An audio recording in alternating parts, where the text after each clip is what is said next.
I just bought this watermelon. YouTube beat the BBC, a media institution more than 100 years old with budgets in the billions. The ocean is terrifying. So, well, who cares? I don't watch the BBC anyway. Well, that's kind of the point. This victory for YouTube isn't just about the BBC, it's about what's possible for you. YouTube has even been pulling more watch time than Netflix, and the Oscars, a symbol of old media power if there ever was one, well, that will be broadcast on YouTube in 2029. If you're a video storyteller or you've been thinking about getting serious on YouTube in 2026, you're no longer experimenting in an alternative space. You're operating inside the main channel for modern media. YouTube overtaking the BBC and Netflix changes how you should be thinking about this opportunity in front of you. You're building in a moment where individual storytellers, they have more leverage than ever before.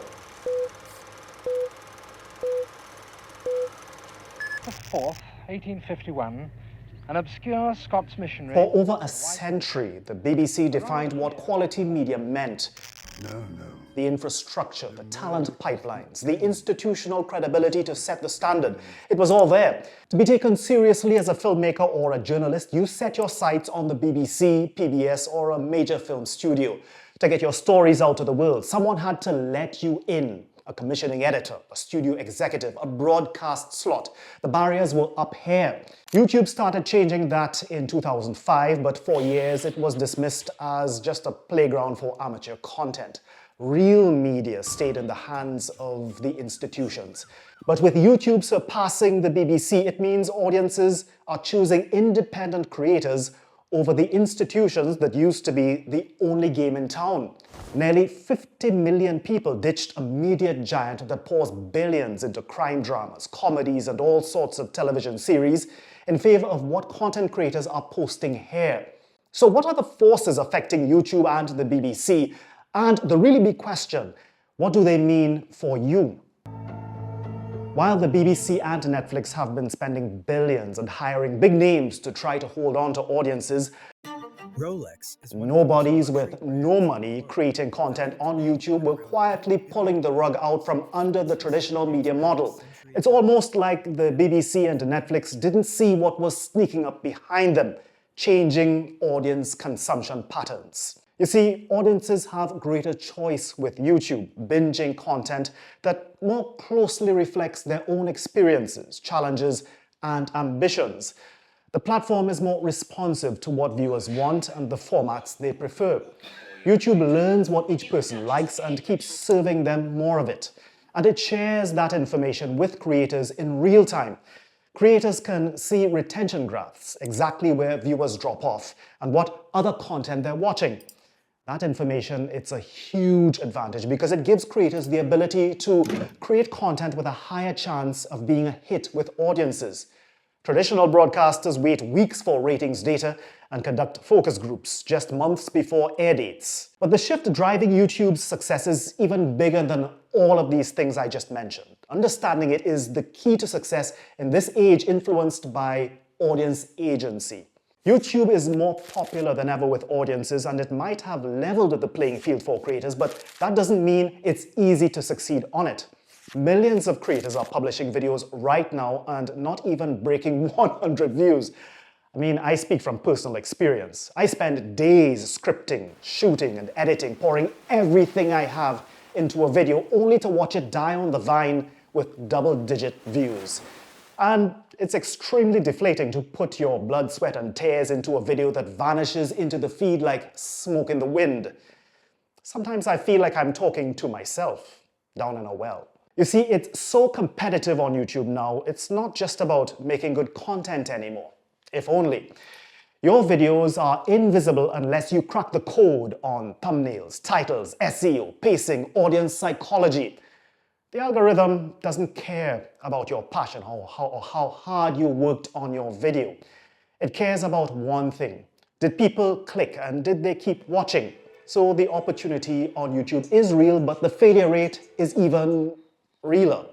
Now keep in mind, it's not that audiences no longer want the scripted drama, crime, or documentary series that the BBC and Netflix create. A lot of them still make for riveting entertainment. I watch them all the time. It's just that the rules for why and how people watch, they changed. And if you don't understand this, then you will never catch up with the quantum leap in media evolution. Whether you're a Netflix executive or a small creator writing your next YouTube script on a computer that's on its last legs, overheats, and, well, the keys keep popping out. What it all boils down to is an ability to capture attention and hold on to it like a tent in a hurricane. YouTube is hard, there's no question about it, but the promise it holds for ordinary creators is undeniable. All right, I just found something that I have to show you. But there are specific factors that separate the channels thriving from the ones that never get past the double-digit death zone. A major priority needs to be better storytelling. Videos that are a must-watch follow a compelling, intriguing arc. A structure that yanks viewers in immediately and keeps them locked in with a rhythm to the pacing, arriving at a satisfying conclusion. It's also important to incorporate interesting B-roll for visual variety. What makes video different from all other kinds of content is the compelling combo of narrative, images, and sound. Your video should feel like an experience.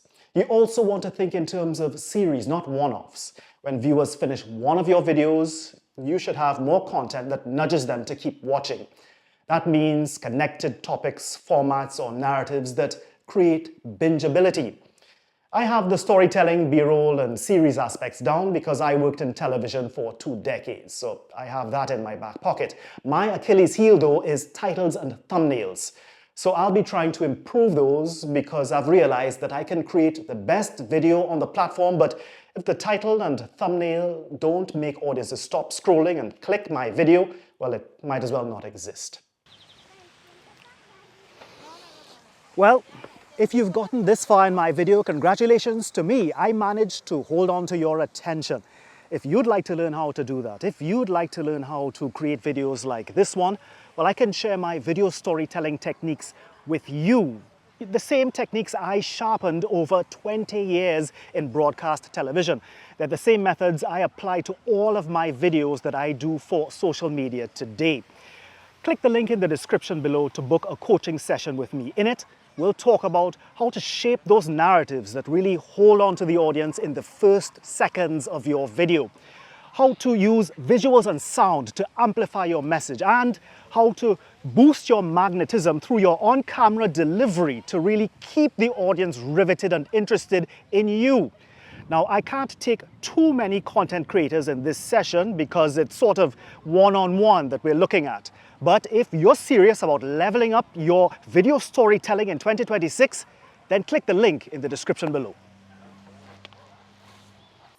The challenges on YouTube are real. The competition is brutal. The algorithm is cold and unforgiving, and most videos disappear without a trace. But if you flip your perspective and see those challenges as pointing you towards the specific things you need to improve, well, you'll be on your way to YouTube success. This moment demands self-awareness about what you're good at, humility about your weaknesses, and the discipline to improve the things that are holding you back.